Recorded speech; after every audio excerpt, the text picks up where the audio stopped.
اچھا سر، election commission نے date announce کر دی ہے. ڈیٹس اور حکم تو ویسے ہوتے آئے ہیں لیکن اس کے اوپر الیکشن نہیں ہوتا. کیا دیکھ رہے ہیں صورتحال بہتری کی طرف بڑھ رہی ہے؟ کہ دیکھیں 3 باتیں کرنا چاہوں گا میں اس پہ. سب سے پہلے تو الیکشن کمیشن آف پاکستان نے جو تاریخ دی یا ایک طرح سے ایک سجیسٹ کی کہ جنوری کے اینڈ پہ ہم کر دیں گے الیکشن، میرے خیال کے مطابق وہ جو ججمنٹ ہے، وہ جو ان کا فیصلہ ہے کہ ہم جنوری میں کرائیں گے، یہ غیر آئینی ہے. اور اس کی وجہ یہ کہ آئین 90 دن میں الیکشن کا کہتا ہے اور آئین میں کوئی گنجائش نہیں، کسی قسم کی گنجائش نہیں کہ الیکشن کمیشن آف پاکستان یا کوئی اور ادارہ، سپریم کورٹ بھی نہیں میری نظر میں اس کو ایکسٹینڈ کر سکتا 90 دن سے آگے. تو اس لیے پہلی بات تو یہ ہے کہ غیر آئینی آرڈر ہے.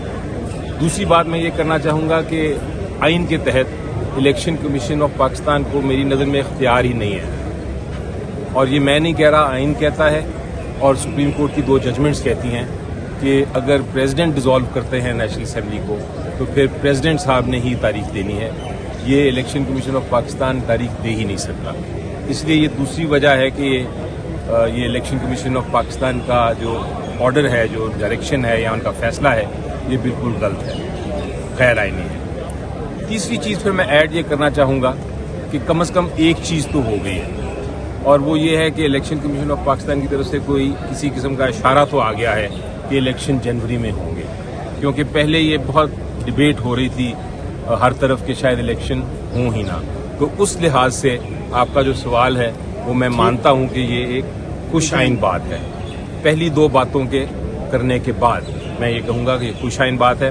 تیسرا سوال آپ کا ایک اور بھی ہونا چاہیے اور بڑا اہم سوال ہونا چاہیے کہ جناب پہلے آپ نے دیکھا کہ مئی 14 کا ایک تاریخ اناؤنس کی گئی سپریم کورٹ آف پاکستان کی طرف سے، کیا وہ امپلیمنٹ ہوئی؟ اور اس کے ساتھ آپ کا سوال ہونا چاہیے کہ الیکشن کمیشن فیصلہ کر بھی دیتا ہے تو یہ کیا بعید ہے کہ وہ کل کو اس کو تبدیل کر دیں اور فروری کر دیں اور مارچ کر دیں اور اس طرح آگے لیتے جائیں؟ یہ بہت بڑا سوال ہے.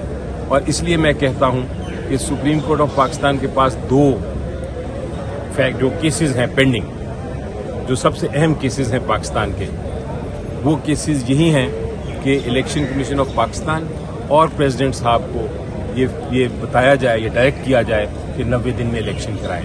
تو لگتا یہ ہے کہ الٹیمیٹلی یہ فیصلہ کہ الیکشن ہوں گے آئین کے مطابق یا نہیں ہوں گے، یہ سپریم کورٹ آف پاکستان نے فیصلہ کرنا ہے.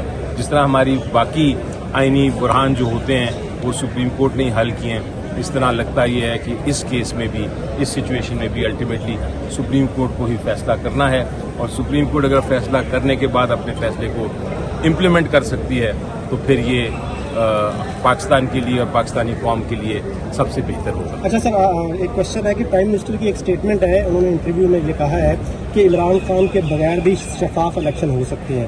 تو اگر ان کے بغیر الیکشن ہوتے ہیں آپ کو ایکسیپٹیبل ہوں گے وہ الیکشن؟ اس میں یہ دیکھیں تحریک انصاف کا بھی انہوں نے کہا، تحریک انصاف یا عمران خان دونوں میں. دیکھیں مجھے جو پھر پہلی بات میں کہوں گا کہ ایک چیز پہ افسوس ہوتا ہے کہ ہر شخص جو ہے وہ ایک اپنی جو عہدہ ہے اس کی عزت کرنا سیکھے. کیئر ٹیکر پرائم منسٹر صاحب کیوں بنتے ہیں کیئر ٹیکر پرائم منسٹر اس ملک کے؟ ہم نے اجازت دی نا، آپ سب نے، قوم نے اجازت دی. اور وہ بنتے اس لیے ہیں کہ انہوں نے ایک کیئر ٹیکر نام ہی یہ ہے کہ انہوں نے اگلے جا کے الیکشن کرانے ہیں. ان کا کسی پولیٹیشین سے، کسی پولیٹیکل پارٹی سے، کسی شخصیت سے کسی قسم کا کوئی ان کا ایکسپیکٹیشن یہ ہوتی ہے کہ کوئی نہ فیور میں ہوں گے نہ کسی کے اگینسٹ ہوں گے، وہ بالکل نیوٹرل ہوں گے. لیکن اگر ایک کیئر ٹیکر پرائم منسٹر اس قسم کی سٹیٹمنٹ دیتے ہیں تو افسوس یہ ہوتا ہے کہ ان کا جو عہدہ ہے کیئر ٹیکر پرائم منسٹر کا، وہ اس عہدے کی خلاف ورزی کا ہے. ٹھیک ہے، تھینک یو سر. باخبر رہیے ہر جگہ ہر وقت بر وقت. ابھی سنو نیوز کا یوٹیوب چینل سبسکرائب کریں اور بیل آئیکن پر کلک کریں اور جانیے ملکی اور غیر ملکی حالات و واقعات یقین کے ساتھ.